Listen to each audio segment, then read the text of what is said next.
Assalamualaikum warahmatullahi wabarakatuh. Solih-solihah kelas 4, perhatikan pakaian yang Bu Guru pakai hari ini. Solih-solihah, kira-kira ini pakaian adat dari mana ya?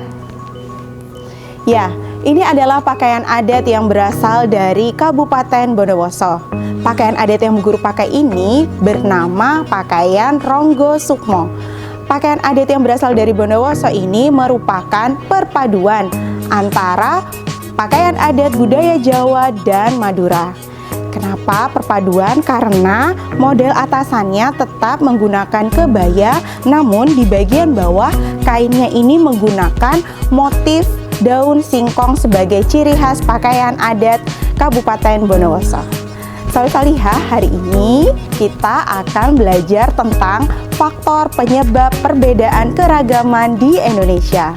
Sebelum belajar, kita berdoa dulu ya kepada Allah. Sikap berdoa, tangan di depan dada, kepala ditundukkan, berdoa mulai. A'udzubillahi minasyaitonirrajim. Bismillahirrahmanirrahim. Rabbi sahri sadri wa yassirli amri wahlul uqdatam min lisani yafqahu qawli. Rabbi zidani ilma warzuqni fahman. Amin. Solih-solihah, pakaian adat yang barusan Bu Guru jelaskan adalah pakaian adat yang berasal dari Bondowoso. Solih-solihah, tolong perhatikan. Ini ada pakaian adat yang berasal dari daerah Jawa Timur. Pakaian adat ini bernama pakaian mantenan. Biasanya pakaian ini digunakan pada saat acara pernikahan. Pakaian ini berbahan dasar warna hitam dan kainnya itu adalah kain bludru. Solih-solihah. Yes, ini dia. Ada pakaian adat yang berasal dari suku Asmat. Suku Asmat ini berasal dari Papua. Pakaian suku adat ini berupa rok mini. Ya.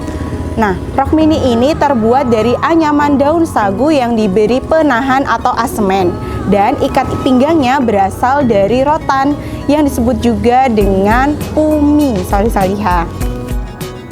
Nah, solih-solihah, kenapa ya ada banyak perbedaan pakaian suku bangsa di Indonesia? Solih-solihah, masyarakat Indonesia itu merupakan masyarakat yang beragam.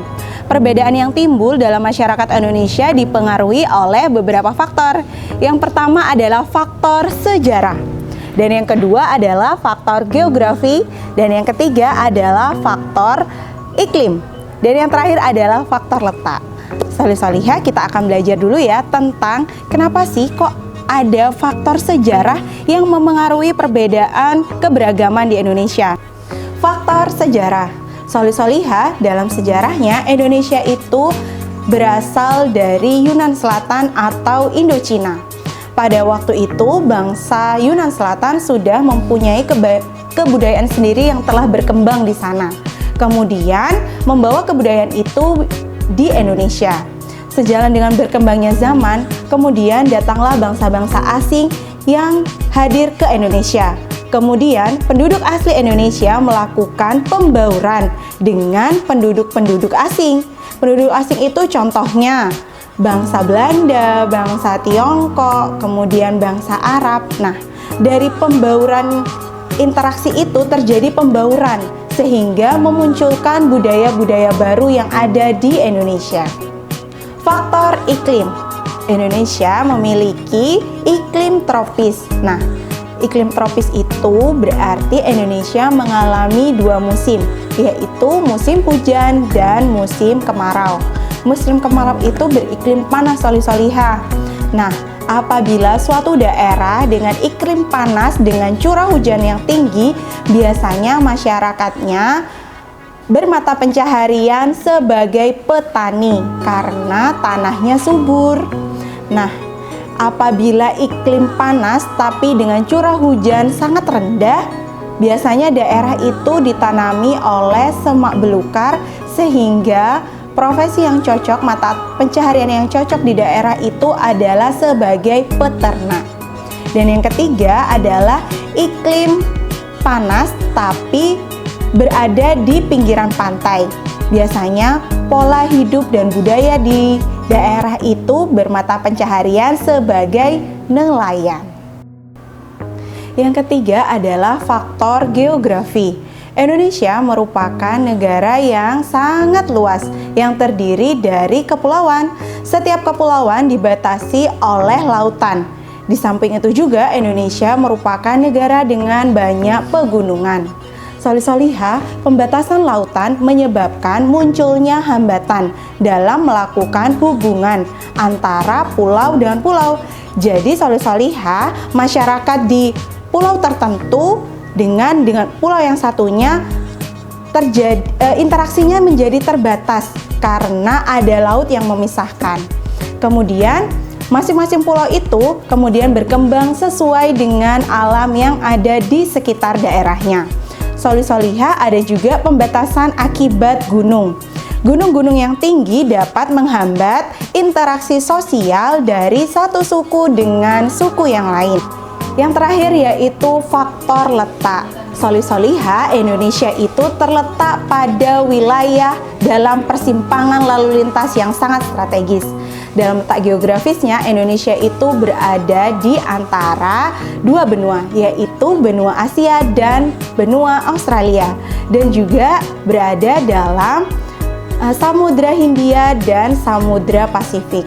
Solih-solihah, dengan letak yang strategis itu membuat Indonesia berada di lalu lintas perdagangan dunia. Nah, karena berada di lalu lintas perdagangan dunia, maka dari itu penduduk Indonesia sering melakukan kontak budaya dengan pedagang-pedagang asing yang melakukan perdagangan di pelayaran Indonesia, sehingga menyebabkan budaya-budaya orang asing tersebut sedikit banyak terserap oleh penduduk di Indonesia. Solih-solihah, hari ini kita telah belajar tentang 4 faktor penyebab keberagaman yang ada di Indonesia. 4 faktor itu, yang pertama adalah faktor sejarah, dan yang kedua adalah faktor geografis, yang ketiga faktor iklim, dan yang terakhir adalah faktor letak. Solih-solihah, kita tetap harus selalu menghargai keberagaman yang ada di Indonesia.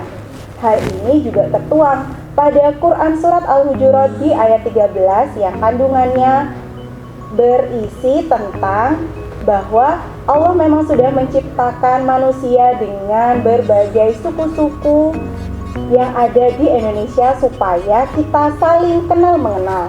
Dan orang yang paling bertakwa di sisi Allah adalah orang yang paling baik akhlaknya terhadap orang lain. Solih-solihah, alhamdulillahirabbil alamin. Mari kita akhiri pertemuan kita secara virtual dengan membaca doa. Jika berdoa, kepala ditundukkan, berdoa mulai. Alhamdulillahirabbil alamin. Astaghfirullahaladzim, astaghfirullahaladzim, astaghfirullahaladzim. Subhanakallahumma wa bihamdika asyhadu an la ilaha illa anta astaghfiruka wa atubu ilaik. Solih-solihah, terima kasih. Semoga video pembelajaran dari Bu Ayu bermanfaat dan bawa keberkahan untuk kita semua. Dan diakhiri, assalamualaikum warahmatullahi wabarakatuh.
Salihah.